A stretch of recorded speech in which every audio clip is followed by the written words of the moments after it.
Hello and welcome to Willow Talk T20 World Cup edition. Adam Peacock here with Dan, Christian and Dan. Before we get anything cricket, congratulations, my good man, a father again. Thanks, mate. Very exciting week. Had our second one, Remy. Yep. Little boy was born on Monday. All going well. All healthy? All going well. Mum's good. Remy's good. Mm-hmm. Harper's in daycare. She's very excited about it. Our 2.5-year-old about having a little brother. So yeah, it's all gone well. Excited for now, but yeah, there'll be issues going forward. But no loving family, no doubt, loving family. Early indications are bowler, batter, all rounder, like the old man. No, well, probably. I'm going to try my best to make sure he knows nothing about my cricket career and all he sees around the house are golf clubs. I knew that was coming. Little cut down set. Yeah. Fair enough. No, congratulations, mate. Special mate. time and Cheers. some sleepless nights, but joyous sleepless nights ahead, no doubt. So, Thanks. good timing with a bit of T20 World Cup action happening at 3 o'clock in the morning coming up this weekend. And we're going to start with Australia's review of the first game of the ICC Men's T20 World Cup against Oman, which has just happened as we sit right here. And we'll look ahead to Sunday's crucial match against England. Crucial more so for England now after a washout first up against their friends north of the border in Scotland. Before we get into it, if you haven't already, join our T20 World Cup channel on Instagram. We'll be asking you questions throughout the tournament and incorporating the answers in the show. Today we asked where the members will be watching the game. Henry said, at work, as you do. Josh said, school with my mates at break time, as you do. Can relate to that as well. Terry said, bed. In the middle of the day. Terry, maybe he's a night shift worker, I'm not Shift sure. worker, But yeah. hey, whatever floats your boat, mate. And Tez, hope you enjoyed it in bed. Can't believe I just said that. Australia won the match, by the way, by 39 runs over Oman. Marcus Stoinis, player of the match, 67 not out and 3 for 19. The Stoin, first up. Good performance. Played beautifully. Came in at a good time for him, really. It was a slow start by the Aussies. The wicket didn't look very free-flowing, particularly when you look at the way some of the IPL games have gone the last couple of months. It was a bit more back to your traditional sort of hard-working T20 game in the West Indies, where the slower bowlers become a bit more prevalent. But yeah, he came in at a time when the Aussies needed him to fire, and he did. So if you missed everything, the 11 for Australia was Warner, Head, Marsh, Maxwell, Stoinis, David, Wade, Starc, Ellis, Zampa, Hazelwood, Nathan Ellis given the nod over Pat Cummins. So Pat was dropped. No, rested, yeah? I'd think rested. I think rested. Particularly against Oman. If it was against England, I'm not sure they would have made that call. No, Hads was almost right, by the way. He almost got that team selection bang on. He does like Nathan Ellis. Just as a side, money on the bench, combined IPL salaries of Cummins, Green, Agar and Inglis, nearly 7 million Aussie, of which Agar and Inglis contribute the sum total of bugger all. So, yeah, a bit of cricketing royalty in terms of IPL cricket left on the pine for Australia. We did ask members of our T20 World Cup channel if they like the call to drop Cummins, which we facetiously put out there, and 63% said they didn't like it. So, no, it was just to put one out there. But, no, Pat probably needs the rest. Was it a smart play, in your opinion? I think so. So he came home very briefly after the IPL for a day or two, and then it's a long trip over to the West Indies, 35, 40 hours or so to get there. So I think the rest against these guys, against Oman, was a pretty good idea. He probably hates being at home by evidence of his 4-year contract he's just signed with the San Francisco Unicorns. They're the tech bros, aren't they? In the MLC. I nearly call it the MLC. Good question. Cricket. Yeah, I'm actually not sure. I think that's the Google and Apple crew. Oh, right, there you go. That are involved in that one. So I know that's the New South Wales cricket one that they're closely involved in. So looks like they're putting a good side together. Absolutely. So let's get to the Aussie innings. And we posted in our 20 overs 5 for 164, slow going, 1 for 37 from the power play. But let's talk about the decks, DC. You know them really well over there. Does that surprise you? First up, looks like a freshish wicket, but does it play like a fresh wicket? Not really. No, not over there. They play like used wickets generally in Barbados. They tend to be a bit slow. They tend to hold up for the spinners. They tend to be quite good for the slower ball bowlers. And as we saw with that Oman bowling attack, lots of spin, lots of medium paces, and it looked like it was quite hard work early on.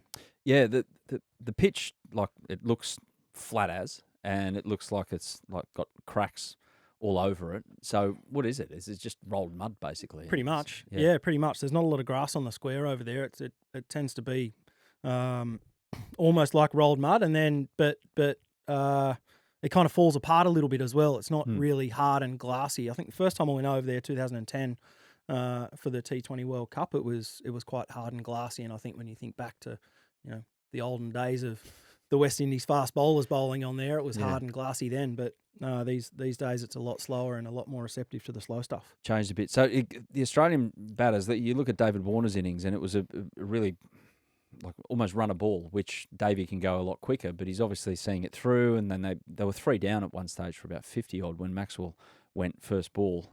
Pretty unlucky for Maxie. What do you reckon? Good catch. At least it came out of the middle of the bat. Good putting it under. Good is unders, I reckon, on Unbelievable that. catch. Yeah, it was an amazing catch. Yeah, he did so well. It. He kept it off the deck as well. Like you think, okay, the way he's fallen, he's caught it. You think, there's every chance he'll do a Mitch Starc in the Ashes and skid it across the ground. Skid it across the ground, but no, was able to turn his hand up. It was pretty well done. Great skill. So Travis Head went for 12, Mitch Marsh went for 14. Next ball, Glenn Maxwell comes out, not feeling great after the IPL, and he absolutely middled it, but he's out. So how do you go back and comprehend that if you're Glenn Maxwell? I think you've just got to try and take somewhat of a positive out of it and say, well, it hit the middle of the bat at least. And he might not have hit too many in the middle of the bat in the last couple of months in the IPL, but he'll be right.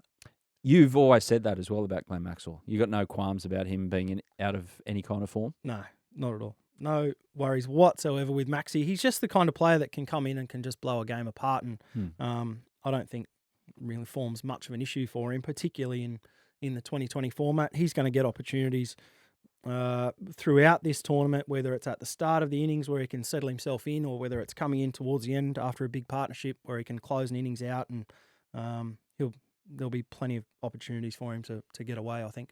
What do you make of the tempo that Warner and Stoinis set through the middle overs? It had to be done. I think anything over sort of 140 on that wicket was going to be a good score, even against a team better than Oman. I think a 140 plus kind of score is good on those kind of surfaces. Yeah. So Warner was doing a good job. He got away with a couple in the in about the 13th, I think it was, back-to-back sixes, or back-to-back boundaries, and then Stoinis was pretty lucky. He got dropped when he was on 7 by the wicket keeper, and then again when he was on 11 by the bloke at long off and fell over the rope, and that went for 6, and then away he went after that. So around that time, they did a really good job leading into that, I think, just to hold the Oman guys off and absorb a bit of pressure, and then they capitalised at the back end. Yeah, it was Michael Bevan-like at stages through those middle overs, 5 overs without a boundary, which is weird to say in a modern-day T20. But when do your expectations get reset with what is a good total on a deck like that? Is it literally at the toss and you go, righto, that's a 140 wicket, you can just tell by looking at it? Or is it through the first 10 overs when you can see what is actually happening out there? Yeah, probably maybe not even 10, maybe even 3 or 4. I'd say when Travis Head got out, the 12th man would have gone out there in Green or whoever it might have been would have gone out, and Warner would have said this is a pretty ordinary wicket. 140, 150 is going to be a pretty good score. So, and then you just have to adapt from there, and I think they did it pretty well. Davey, another half ton for Australia. He's keeping on. 56 in the 19th over he fell for, and when he got out, he went up the wrong stairs. Is that easy to do? Have you ever done that? Walked into an opposition dressing room? He didn't get to the dressing room. He just started to go up the stairs. It is when you're at a neutral venue. Okay. Yeah. So I can feel for him a little bit there, because he's gone up what would traditionally be the away sheds for him. Okay. In Barbados, but Australia being the home team today. Right. That was the issue. That's what's thrown him off, I think. Have you ever done that? Walked into someone else's dressing sheds? Accidentally? Not out of anger? Can't remember doing it. Throw a kookaburra at someone's head to what happened out in the middle? I'm sure I have. I'm sure I would have done it at some stage over the last, however long I've been playing. Well, Davey did that. And he also passed Aaron Finch to be Australia's leading run scorer in men's T20 internationals. So well done, David Warner. Another record for he. And speaking of records, we'll talk after the break about Adam Zampa because he's moved up on a list that you're on, Dan Christian. More of that in Australia's response with the ball right after this. So Australia set Oman 165 for victory, which seemed very unlikely even for a good side if you were saying it was a 140 deck, and especially Oman, who's new to it all and, trying to get a foothold on the international stage. And then Mitch Starc charges in with the new pill and does what he does again. But it caught the batter on the full, low on the pad, given not out. What did you think of that standard of umpiring? I think there was definitely bat in it. Yeah. So I can understand why it wasn't given. Okay. Because there was definitely bat in it. Yeah. I think it went bat, pad, bat. Yeah. Sorry, other way around. No, pad, bat, definitely pad. went bad. Yeah. Pad. Clip the pad first, then hit the bat, then back into the pad again. I think it went pad, broken lower shin, bat hit shin, and it all fell apart for him. But it's now we've got that ultimate fail-safe, don't we? But if that's not given out in real time and there's no fail-safe, it's a bit of a stinker. Yeah, well, certainly in hindsight. And then Joel Wilson gave another one. A few balls later that was missing everything. And dear Jolie. We love Joel Wilson, don't we? But anyway, great start for Starkey. Yes. Continued his good form on from the IPL. He didn't bowl his 4 because he got cramp. That's hopefully it's okay. Hopefully it's just a fatigue thing after the big travel and all of that. But pickle juice at the ready. But I've got a theory about pickle juice. You got to have it. You got to preemptively have it. You can't have it after you've started cramping. Bit too late. Too late. Too far gone. Good that the game wasn't on the line and he was able just to come off. I'm sure if it was a game against England, he might have pushed through the cramp. But no, nice start for him, and hopefully he'll be okay. I'm sure he will be. What did you make of our bowling rotations from Mitch Marsh in the first 10 overs? Pretty good, I think. Yeah. Ellis was really good. Hazelwood was really good, and then the spin of Zampa did a good job. Stoin obviously did really well too. Continued on his form with the bat and took a couple of wickets, and it was a good little hit out. I think it wasn't. It was good for everyone to have a decent bowl and be able to practice their cutters and talk about what worked. On that kind of wicket. And Zamps hasn't played much cricket of late, so nice for him to get a decent bowl in as well. What do you mean by practice your cutters on those wickets? What do you have to do to adjust to those conditions?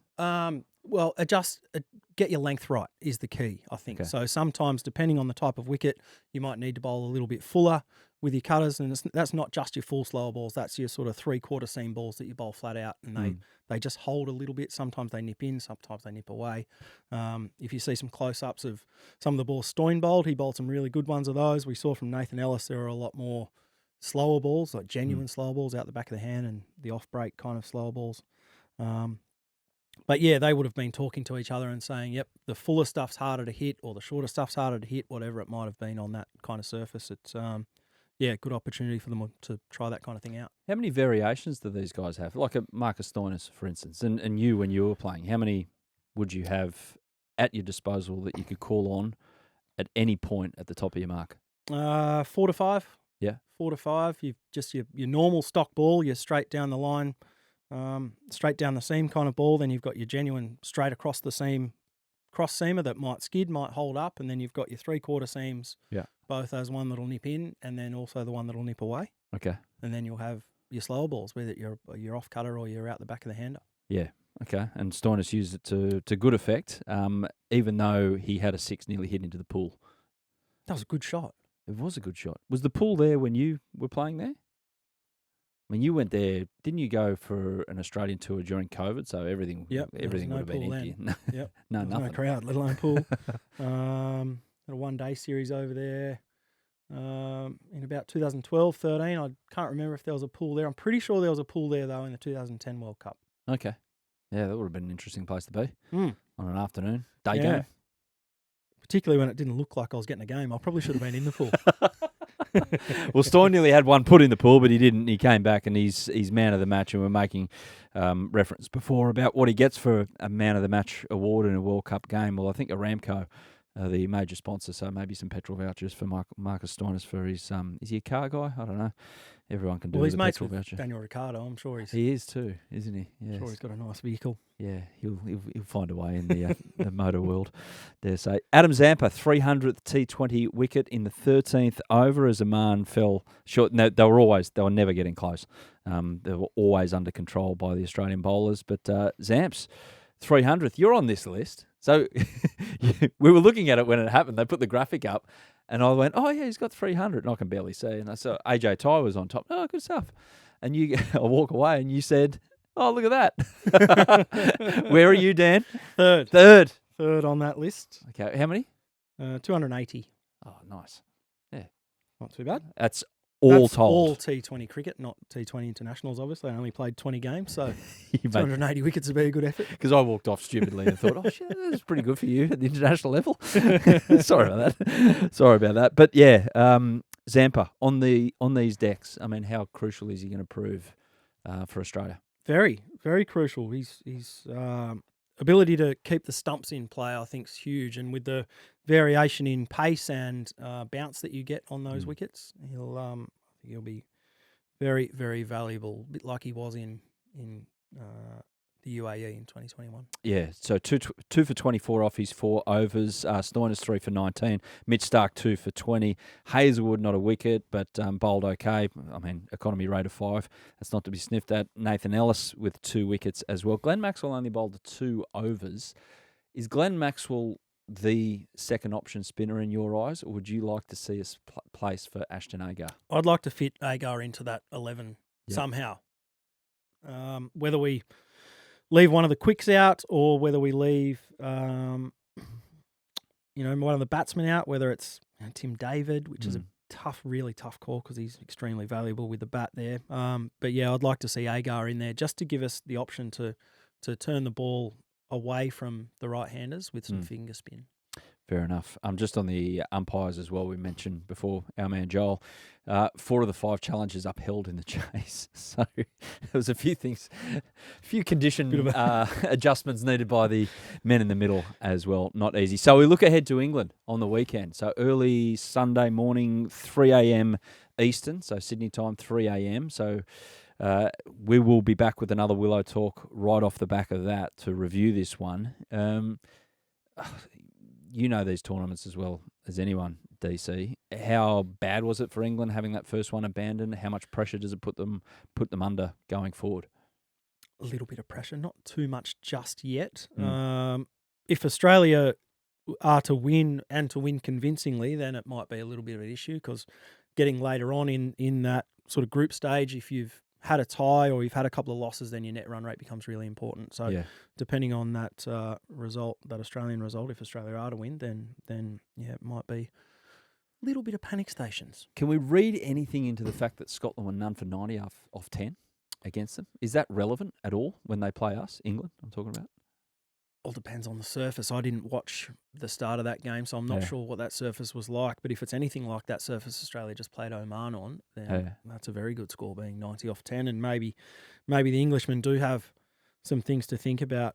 But no, look, we'll wait and see what happens on Saturday night. On face value, I mean, they've got such a well-rounded 11. The 11 that they played against Scotland: Butler, Salt, Jacks, Bairstow, Brooke, Livingston, Moeen Ali, Chris Jordan, explosive, Archer, Adil Rashid, and Mark Wood. So some searing pace, some not bad kind of exponents of turn, and some ridiculous power in that top 6. So, like on paper, is that a force to be reckoned with if you're Australia? Big time. That's an extremely good cricket team. You've got the out-and-out pace of Wood and Archer. Then you've got the death skills of Chris Jordan. Adil Rashid's probably one of the best, along with Zampa, probably the 2 best spinners in the game, and Rashid Khan as well, I guess. But then people like Moeen Ali, Liam Livingston, Harry Brook, Johnny Bairstow being able to close an innings out to go with that. Butler and Phil Salt and Will Jackson. It's a pretty strong team. So a very, very strong team. Should we be scared here? I wouldn't say scared, but No. we're definitely going to have to be at the top of our game. Yes. Well, hopefully we are. We wake up with happy smiles on our faces on Sunday morning. Who's your tip? Australia. Yeah. Still going to tip Australia. Of course I'm going to tip Australia. Have your residency revoked. I don't know where you'd go because you're born and bred here and you're Yeah. Indigenous, but apart from that. Yeah, no. apart from that. Yeah, exactly. A bit like last night, I was always going to tip the Blues. They were never going to win, but I was always going to tip them. No. Who you tipping for game 2? New South Wales. New South Wales, of course. Provided we keep 13. Sorry, we digress for those in the southern states who have no idea what we're talking about right now. Now, should Australia get the win, any prospect of trying to manipulate the competition like Australia did at the 1999 World Cup? We've just done that 3-part series on that and just did the go slow against the West Indies to kind of fiddle around with everyone's net run rate. I doubt it. No. I doubt it. Just be above that. Be above that. I think they'd just be trying to win and win as convincingly as possible. Fair enough. Some sundries, DC, to end this one. Uganda beat PNG by 3 wickets for their maiden T20 World Cup win. It was tight. PNG bowled out for 77 and, Uganda ran it down with 10 balls to spare. 7 wickets down, though, so a 3-wicket win. Well done, Uganda. I didn't think when we started this Willow Talk podcast that we'd be talking about Uganda beating PNG, but here we are. Right, but here we are. Sounds like a humdinger. Mm. About 77 and 7 down. It's going to be a pretty good game to watch. All these teams popping up now playing T20 internationals. I mean, you've been around the world. You know the game backwards. Did any of them reach out to you and say, "Can you give us a hand coaching wise?" No, they didn't. I did help out the Netherlands team in the World Cup in Australia a couple of years ago. That was good fun. Gosh, good, huh? And I How'd you had get paid? with money? Yep. Yep. With Didn't get any with vouchers money. for Amsterdam No, didn't cafes get or any- anything like that? No, I didn't get any of those vouchers. Yep. And that was great fun. Really enjoyed that. And there Mm. were a few Aussie guys in that team that I'd played with before and spent a bit of time with. So it was nice to spend some time with them. And they did really well. Knocked over South Africa in that last game, if you Yeah. remember, and Yep. subsequently qualified for this one. Yeah, unreal. But you're open to something like that in the future? Obviously, now it might be a bit hard. Newborn. I'm not sure you'd be as not popular right. if you Not went sure I'd be away in overly the next popular 3 if I- months. But no, yeah, for sure. Yeah. Yeah.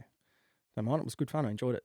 Well, you Nice. picked up enough playing tracksuits Yeah. in your playing days, so you may as well just go around the May world as well again just with keep adding to them and coaching tracksuits. get as many coaching tracksuits as I can. Yeah. India beat Ireland with 8 wickets, by 8 wickets, I should say, so pretty easy, chasing down the target of 97, although Rohit Sharma had to retire hurt with an arm problem, so hopefully from their point of view, it's not too bad. That one was played in New York. I read somewhere that, and producer Sam can give me the thumbs up here, that the wicket is a drop-in from Adelaide. Like they've transported a wicket from Adelaide Amazing. all the way over to New York. Yeah, and Damien a- Hoff, the curator at the Adelaide Oval, went over there with them and put it in, and he's been looking after it. So, pretty amazing story. Good effort. Good effort. Hopefully it holds up. Hopefully, it holds together. Yeah. That's the first thing. And a big game on Saturday, New Zealand v Afghanistan. Now, this is big because the other day in that seat, Brad Haddon sat there with a straight face and told me that Afghanistan were going to make the semi-finals. I did hear that. I don't know if they're going to make the semi-finals. Yeah, that's a nice way of putting that Hads is on one. Well, I can understand where he's coming from, given Yeah. that I think they had 9 players in the IPL. Yeah. The Afghanistan team. So, look, amazing bowling attack. They got a great bowling attack, great spin attack. Rashid Khan, Noor Ahmed, Majib, Nabi bowling some offies, Faruqi, a couple other good fast bowlers. So, if they can find someone that can score the runs, they might be a chance. There you go. Well, we'll wait and see. That one will be crucial to Hads' prediction of Afghanistan making the semis, I reckon, because that will play things in that particular group. They're playing the Kiwis on Saturday. As mentioned, Willow Talk will be back on Sunday with the reaction to Australia and England. DC, good luck with home life for the next... It's like the first... I liken the first week of a child's life, if you're the parent, to the first set of 6 in Origin. You know it's not going to be pretty, but you just got to get through it and do it, and hey, the rewards are at the other end. Just get in, get your hands dirty, and then Yeah.